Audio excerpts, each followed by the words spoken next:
ao nosso curso de catecismo, nessa nossa segunda aula. Bom, nós estamos investigando o primeiro capítulo do Catecismo da Igreja Católica e agora vamos falar das vias de acesso ao conhecimento de Deus, ou seja, dentro do catecismo é do número 33 em diante, não é? E aqui de 33 a 36 especificamente. E no compêndio é a pergunta número 3. Então, vamos começar do catecismo. O catecismo diz assim: criado à imagem de Deus, chamado a conhecer e a amar a conhecer e amar Deus, o homem que procura a Deus descobre certas vias para aceder ao conhecimento de Deus. Então veja só, existem caminhos, vias para a gente ter acesso ao conhecimento de Deus. E essas vias, esses caminhos são caminhos racionais, tá? Tudo isso é uma realidade que a nossa razão é capaz de alcançar. Chamamos-las também de provas da existência de Deus. Muito cuidado aqui com a palavra prova, tá? O próprio catecismo explica que não é prova no sentido científico, cabal, não é? Mas prova empírica, como você vai ao laboratório ou você prova um teorema da matemática, não é prova nesse sentido. Não no sentido de provas que as ciências naturais buscam, mas no sentido de argumentos convergentes e convincentes que permitem chegar a verdadeiras certezas. Está entendendo? Então, é aquilo que o cardeal Newman colocava quando ele fazia a comparação com infinitas pequenas certezas, como se fossem pequenos fios de um cabo de aço. Cada um daqueles pequenos fios é muito frágil, mas quando eles estão ali emaranhados, como formando uma corda, né, eles se tornam bastante robustos e sólidos. Então, é possível nós chegarmos a uma certeza a respeito da existência de Deus. Não no sentido das provas das ciências naturais, mas uma certeza, uma convicção interior. Como é isso? Aqui nós temos essa racionalidade que vai investigando. Nós vamos encontrando dificuldades no meio do caminho, mas 1000 dificuldades não fazem uma dúvida. Essa frase também é do cardeal Newman. Você pode ter milhares de dificuldades na sua investigação a respeito de Deus, mas quando você vê aquelas dificuldades e vai resolvendo cada uma delas, elas não são capazes de produzir uma dúvida sequer. Nós vamos produzindo esse grande cabo de aço das nossas certezas, onde pequenas certezas se tornam a grande certeza que sustenta a nossa convicção da existência de Deus. Bom, vamos sair da teoria, né? Vamos passar um pouco para a prática, para o mundo prático. Quais são as vias básicas? Bom, você já ouviu a palavra vias, então você já imediatamente pensa, são as vias de Santo Tomás, as 5 vias de Santo Tomás. Sim, o catecismo vai nesse mesmo caminho. Porém, o catecismo resume um pouco as coisas, colocando 2 vias básicas: o mundo e o homem. A via cósmica e a via antropológica. A gente pode investigar o mundo e ver ali sinais, né, da existência de Deus, mas nós podemos também investigar o homem e o coração do homem e ver ali sinais da existência de Deus. Quais desses 2 argumentos são mais importantes? É difícil saber quais são os 2 mais importantes, porque depende um pouco da cultura da pessoa que recebe esse argumento.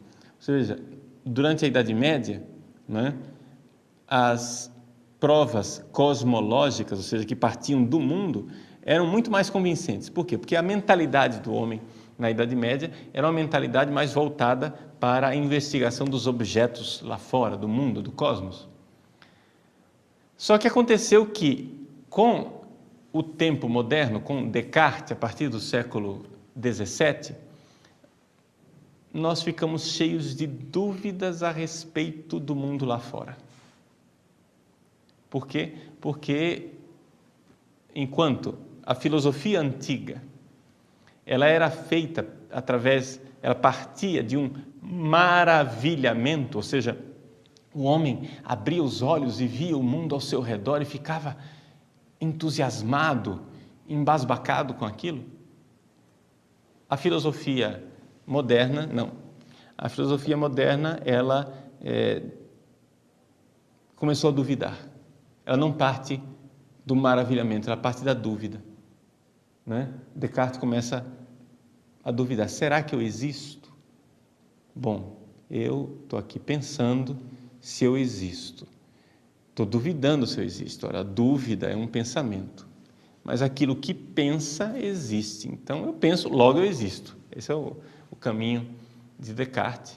É o caminho do mundo moderno. É um caminho que parte do homem, das suas convicções internas. Então, para os filósofos modernos, para o pessoal que está mais submerso na ciência moderna e nas dúvidas modernas, talvez o caminho antropológico seja o caminho mais convincente. Mas para as pessoas que não estão tanto nesse mundo universitário, o caminho cosmológico convence mais. Não é? Então, vamos ler o Catecismo no número 32. No número 32, o Catecismo, então, fala do caminho cosmológico. Ele diz assim: o mundo, a partir do movimento e do devir, da contingência, da ordem e da beleza do mundo, pode-se conhecer a Deus como origem e fim do universo. E ali nós temos um resumo bem breve daquilo que podemos dizer são as 5 vias de Santo Tomás. Não é? Então, nós podemos partir do movimento, do devir, da contingência, da ordem, da beleza do mundo. Tudo isso nos leva a conhecer Deus como origem e fim do universo. Você vai dizer, mas isso é uma construção medieval, isso daí é um pensamento que, imagina, tão longe do Novo Testamento, né? Nós temos que ter uma fé bíblica, sobretudo os nossos irmãos evangélicos protestantes, eles têm uma birra imensa com a filosofia de Santo Tomás. Por quê? Porque eles acham que a racionalidade só é capaz de produzir ídolos. Então, que se você começa a pensar a respeito da existência de Deus, você só é capaz de confeccionar ídolos, não é nunca capaz de chegar a conhecer Deus. No entanto, a Igreja Católica faz isso em profunda sintonia com o Novo Testamento. Por quê? Está aí a citação de São Paulo na Carta aos Romanos, capítulo 1, versículos 19 e 20. Eu vou ler para você porque é muito importante essa citação de São Paulo aos Romanos. Ele diz assim: o que se pode conhecer de Deus é manifesto entre eles. Entre eles quem? Entre os pagãos, o pessoal que não teve fé. Né? Você sabe que São Paulo escreve aos romanos e ele inicialmente escreve para o pessoal que é de fé cristã e de origem judaica, né? A grande maioria. Mas ele considera também, não tem gente que era pagão, que não tinha a origem judaica, não foi preparado pelo Antigo Testamento. Mas, mesmo assim, esse pessoal que não recebeu a lei, estes pagãos que não receberam a revelação de Moisés, do Antigo Testamento, mesmo assim, eles não têm desculpa. Eles podiam conhecer a Deus. Como? Porque é manifesto entre eles Deus, pois Deus lhe revelou sua realidade invisível. Seu eterno poder e sua divindade tornou-se inteligível desde a criação do mundo através das criaturas. Então nós podemos olhar para as criaturas e a partir das criaturas entender que existe um Deus. Mas São Paulo já põe o dedo na ferida. Ou seja, existe, de alguma forma, no ser humano uma rebeldia. Essa rebeldia vem do pecado original. Porque nós não queremos que Deus exista. Por que tantas pessoas têm uma certa revolta no fato de que Deus existe? Sabe por quê? Porque acontece o seguinte: Deus não é uma historinha da carochinha, não é um mito com o qual ou sem o qual o mundo continua tal e qual, né? Vamos supor, se você acredita ou não na existência dos unicórnios, né? Cavalos que têm um chifre na testa. Eu acho que o unicórnio existe, eu acho que o unicórnio não existe. Então, eu acho que os duendes existem, eu acho que o duende não existe. Quer dizer, Deus não é um duende, não é um unicórnio, que tanto faz se existe ou não existe, a nossa vida continua a mesma. Vai que o unicórnio existe lá em Marte, ou os duendes existem em Júpiter, não me interessa, né? Afinal das contas, isso não muda a minha vida. Mas acontece o seguinte: se Deus existe, isso muda completamente a minha vida. Você sabe por quê? Porque se Deus existe, eu sou para Ele. Se Deus existe, eu não sou para mim. Se Deus existe, eu não sou dono da minha vida. Se Deus existe, Ele é Senhor da minha vida. Se Deus existe, a única atitude possível para o ser humano é a obediência a Ele. É ser um barro que Ele vai modelando, Ele vai confeccionando, Ele vai fazendo. Eu tenho que obedecer, eu tenho que ser dócil a Deus. Porque criaste-nos para vós, diz Santo Agostinho. Está lembrado da aula passada? Muito bem. Antes do intervalo? É isso. Criaste-nos para vós. Então, aqui que está a coisa, né? Aqui está esse grande dilema, essa tensão. O ser humano sabe que se Deus existe, eu não sou Deus. E aqui se instala aquela rivalidade que está lá com Adão e Eva, não é? A serpente disse para Adão e Eva: olha, coma do fruto desta árvore, vocês serão como Deus. Então, nasce essa rivalidade do homem que quer ser Deus sem Deus. O homem que quer ser Deus contra Deus. Eu quero mandar na minha vida. Não sei se você se lembra como era o nome da árvore que Deus proibiu que nós comêssemos no paraíso, que Adão e Eva comessem no paraíso. Chama-se árvore do bem e do mal. O que é essa árvore do bem e do mal? A árvore do bem e do mal significa o poder divino, poder que só Deus tem, de decidir aquilo que é bom e aquilo que é mal. Se Deus existe, o que acontece? Ele me fez. É como, vamos fazer uma comparação. Tem aqui o meu celular, né? Esse aparelho celular está aqui. Existe um engenheiro que pensou esse aparelho, né? E esse aparelho foi feito para ser utilizado de uma forma específica. Eu não posso utilizá-lo de qualquer jeito.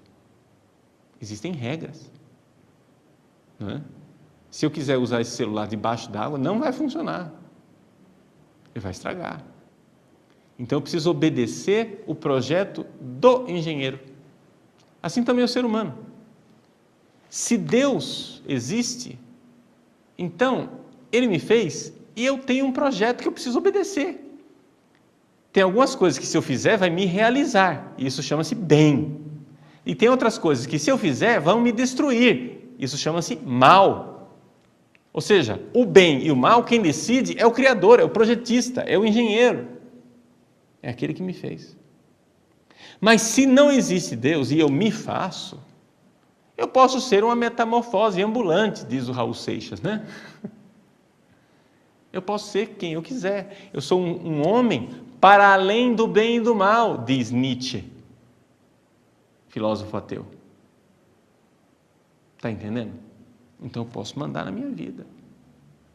Para mim isso não é pecado. Para mim isso não é ruim. Para mim, vejam como o ser humano hoje está completamente submerso numa cultura ateia. A gente vive numa cultura que supõe que Deus não existe. Por mais que você vá à igreja no domingo, existem ideias na sua cabeça que são ideias que nascem da não existência de Deus, do ateísmo, porque a nossa cultura tem, infelizmente, uma forte tendência ateia. Então, quando você chega e diz, eu é quem sei o que é o certo, eu acho que isso não é pecado, você está se colocando no lugar de Deus. Deu para entender? Então é por isso que, por mais que a gente medite, por mais que você veja, vamos supor, a teoria do Big Bang, né? Existiu um dia, o universo era do tamanho de uma ervilha, muito denso, muito quente, etc e tal, e aconteceu uma singularidade e aquilo explodiu, e aquela grande explosão atômica deu origem ao universo, há 14 bilhões de anos atrás. Parabéns para você nessa data querida, tudo bem, tudo bem. E antes da ervilha, o que havia? Né? Aquilo tem que ter vindo de algum lugar. Não, aquilo sempre existiu desde toda a eternidade. Bom, e por que é que desde toda a eternidade as coisas eram simplesmente perfeitas, tranquilas, e de repente, um belo dia, o negócio resolveu explodir? Tem que haver uma ação, não é? Tem que haver uma causa. É a causalidade. Então, por isso, Santo Tomás argumenta. Né? Ele começa argumentando o movimento, depois o devir, ou seja, a passagem do ato para a potência, depois ele argumenta com relação à contingência absoluta, etc. São os vários argumentos de Santo Tomás que vão mostrando de forma bastante convincente para pessoas que olham para o cosmos que, na verdade, você não pode ficar protelando o problema para trás para sempre. É uma desonestidade, né? Na verdade, você tem que considerar que Deus, né, é a origem de tudo. Tem que ter existido um princípio, algo que deu início. Não é possível que as coisas sejam levadas para trás eternamente. Esse é basicamente o argumento de Santo Tomás de Aquino. Porém, interessantemente, o que o Catecismo cita, não é, nesse número 32 não é Santo Tomás, ele cita Santo Agostinho. Vamos ler essa bela citação de um sermão de Santo Agostinho. Ele diz assim: interroga a beleza da terra, interroga a beleza do mar, interroga a beleza do ar que se dilata e se difunde, interroga a beleza do céu, interroga todas essas realidades, todas elas te respondem: olha-nos, somos belas, sua beleza é um hino de louvor. Essas belezas sujeitas à mudança, quem as fez, senão o belo, não sujeito à mudança? Não é? A gente vê isso concretamente no argumento da beleza, mas também, por exemplo, no argumento da ordem. Não é? Por que o mundo é criado segundo uma ordem? Você veja o nosso próprio corpo. Não é? Nosso corpo, ele tem toda uma lógica. Por exemplo, quem foi que distribuiu as tarefas, né, entre o meu olho, o ouvido não enxerga, né? O olho não ouve.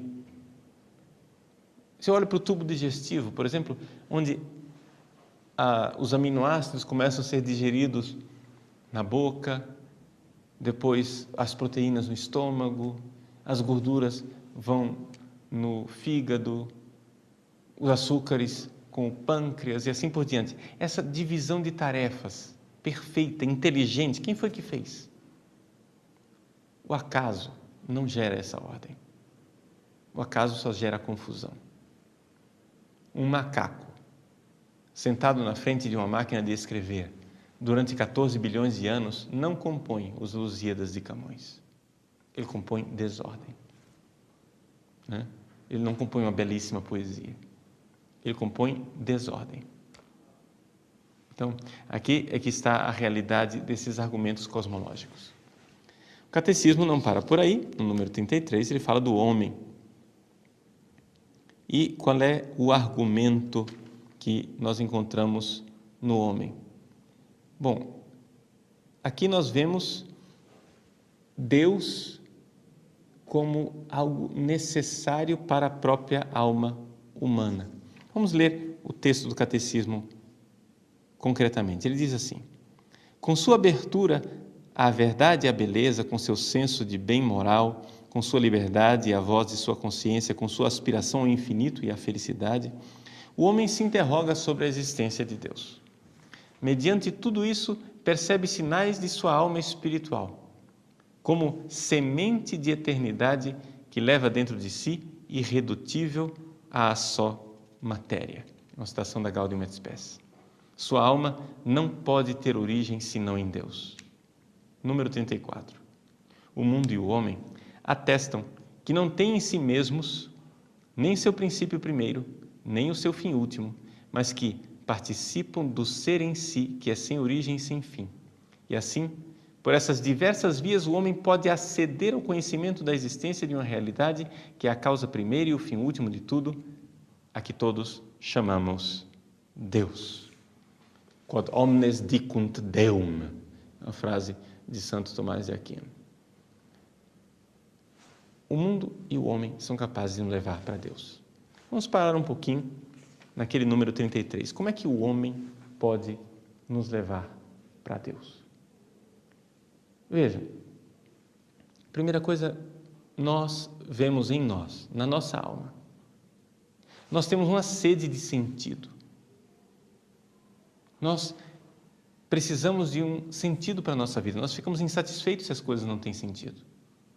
Nós notamos que essa insatisfação não está nos animais, não é? Por exemplo, as vacas não ficam deprimidas porque elas não têm sentido de vida, não é? As aves do céu não ficam planejando um sentido para a sua vida. E, no entanto, o ser humano, se ele não se realiza, se ele não encontra um sentido na sua vida, ele se deprime. Então, veja concretamente na sua vida. Qual é o sentido de você ir para a escola? Eu vou à escola, padre, porque depois da escola eu quero ir para a universidade. Então, veja, o sentido daquele período chamado escola está fora dele. Está num outro período chamado universidade. E qual é o sentido de você ir para a universidade? O sentido de eu ir para a universidade é que eu quero arranjar um emprego muito bom. Então, o sentido daquele período chamado universidade está fora dele, o tempo do seu emprego. Notou? Por lógica, o sentido de uma coisa está fora da coisa. O sentido da escola está na universidade, o sentido da universidade está no trabalho. E qual é o sentido da vida? Qual é o sentido da história humana inteira? Por lógica, o sentido da vida só pode estar no além-vida. O sentido da história só pode estar no além-história. Então, aqui nós temos uma escolha. Ou Deus existe e existe um sentido para a minha vida, ou então esta vida é absurda e nós podemos começar a nos deprimir, nos angustiar. Essa depressão, essa angústia, essa náusea foi a opção dos filósofos existencialistas que disseram, não, Deus não existe mesmo, então de fato a vida é absurda, vamos cometer suicídio. Mas esse tipo de atitude e de escolha não me parece que seja nem sábia e nem honesta. Por que existe uma desonestidade nisso tudo? Porque se nós formos honestos, nós iremos compreender que tudo ao nosso redor parece ter sentido. Por que é que só eu sou absurdo? Tudo tem sentido. Eu olho para uma planta, né? E eu vejo que aquelas folhas lá têm um sentido pela fotossíntese que tem que fazer, etc. Eu vejo as raízes que elas têm sentido por aquilo que elas têm que captar do solo. Tudo tem um sentido, uma lógica, uma ordem, uma beleza. Por que é que só eu? Por que é que só o ser humano é absurdo? Por que é que só eu sou uma piada de mau gosto? Existe alguma coisa errada nisso? Sim. E o que há de errado é simplesmente o fato de que os filósofos existencialistas não querem dar o braço a torcer que Deus existe. Porque se Deus existir, eles são para Deus, eles vão ter que obedecê-lo. Né? Como diz Nietzsche no seu Assim Falou Zaratustra, existe um capítulo chamado A Ilha dos Bem-Aventurados, em que ele diz assim: irmãos, vou abrir-vos o meu coração. Se os deuses existem, como poderia eu suportar não ser um deus? Logo, os deuses não existem. Está entendendo? O gato se escondeu e deixou o rabo de fora.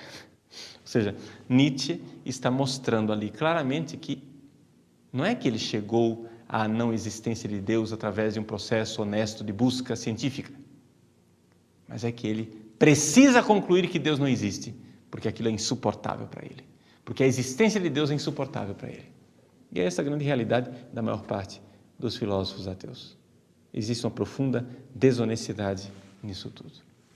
Então, o homem é um caminho também de acesso para Deus. Número 35, para concluir, as faculdades do homem o tornam capaz de conhecer a existência de um Deus pessoal. Mas, para que o homem possa entrar em sua intimidade, Deus quis revelar-se ao homem e dar-lhe a graça de poder acolher essa revelação na fé. Contudo, as provas da existência de Deus podem dispor à fé e ajudar a ver que a fé não se opõe à razão humana. Então vejam só, o número 35 é só para dizer o seguinte: nós falamos aqui da razão, pela razão eu vejo que Deus existe porque eu olho para o mundo, pela razão eu vejo que Deus existe olhando para o homem, são as duas vias, a via do mundo, a via do homem. Muito bem. No entanto, Deus não quis parar aí. Deus quis se revelar. Não existe só a razão, existe também a fé. E é a respeito disso, né, que nós iremos falar ao longo do nosso catecismo. O catecismo é um livro da fé, não é um livro de filosofia. Essas primeiras reflexões filosóficas que nós fazemos aqui, né, nesse primeiro capítulo, é simplesmente para dizer que todo o nosso empenho e o nosso esforço que nós iremos fazer ao longo desse longo curso de catecismo não é algo que não tem nada a ver com a razão. Então, nós podemos e devemos estudar as provas da existência de Deus, devemos e podemos estudar a realidade de que Deus existe. Se você quiser se aprofundar nisso, o que eu aconselho para você é que você, então, participe do curso de Teodiceia. Pode olhar aí no site, né? Você que é assinante, você tem acesso a esse curso de catecismo, mas tem acesso também ao curso de Teodiceia. Então, aqueles que se sentirem instigados mais nesse âmbito filosófico de diálogo com filósofos ateus, etc., existe um curso inteiro já feito, que já está aí disponível no site, não é? Que é o curso de Teodiceia. Tá bom? Então, encerramos aqui o assunto. Eu não vou analisar as 5 vias de Santo Tomás de Aquino, porque já está feito isso no curso de Teodiceia. E nem o catecismo trata isso com essa profundidade. Tá? Mas existem esses argumentos racionais e bastante convincentes da existência de Deus. Tá bom? Então, nós ficamos por aqui. Fica o convite para você continuar nos seguindo na semana que vem, nessa nossa aula de catecismo. Como você está vendo, a aula de catecismo, ela trata de temas bastante instigantes e importantes. Você pode assinar o nosso site para ter acesso a esse curso de forma integral. As primeiras aulas que estão aí são gratuitas, mas logo, logo nós iremos exigir de você a assinatura. Então, nos ajude nisso, né? Nos ajude. Uma vez que você faz a assinatura, deixa eu já explicar para você uma coisa que é uma pergunta bastante frequente. Nós, por enquanto, ainda não estamos permitindo o download, ou seja, de você baixar essas aulas que estão aí à disposição por assinatura. Mas isso vai acontecer. Uma vez que você tem acesso, né, aos cursos pela sua assinatura, você pode baixar essas aulas e assistir com um grupo de amigos, quem sabe na sua grupo de catequistas da paróquia, podem fazer o curso de catecismo juntos. Então, veja, eu não exijo que, vamos supor, se você tem um grupo, uma turma de 20 pessoas, Eu não exijo que os 20 sejam assinantes. Basta que um faça assinatura, faça o download e, então, coloca isso para toda a sala de aula. Está entendendo? O que nós não gostaríamos que você fizesse é que você fizesse o download dessa aula e depois comercializasse e ganhasse dinheiro com ela, porque não é a finalidade.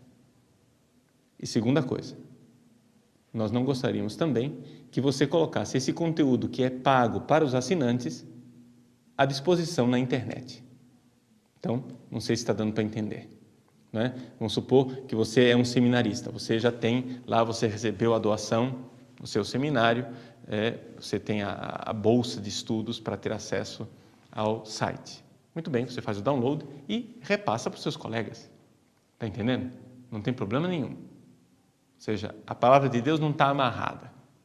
Mas acontece que existe um campo, não é, que eu gostaria de reservar para nós aqui do site, que é o campo da comercialização, ou seja, para ganhar dinheiro é somente aqui no site, ou seja, acesso a esse conteúdo mediante pagamento é através do site.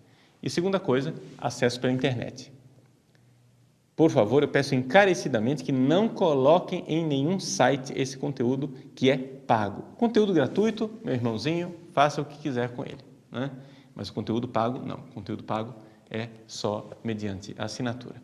É a forma que nós encontramos para poder manter o nosso site no ar e termos assim pessoas que de fato nos ajudam para a manutenção do site. O Padre Paulo não dá conta de tudo, né?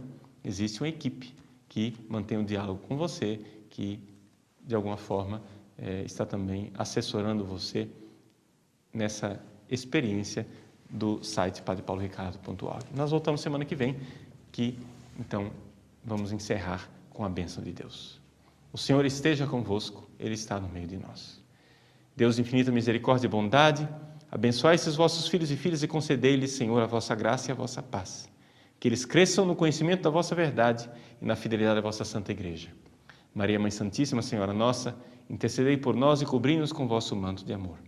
E a bênção de Deus Todo-Poderoso, Pai, Filho e Espírito Santo, desça sobre vós e permaneça para sempre. Amém.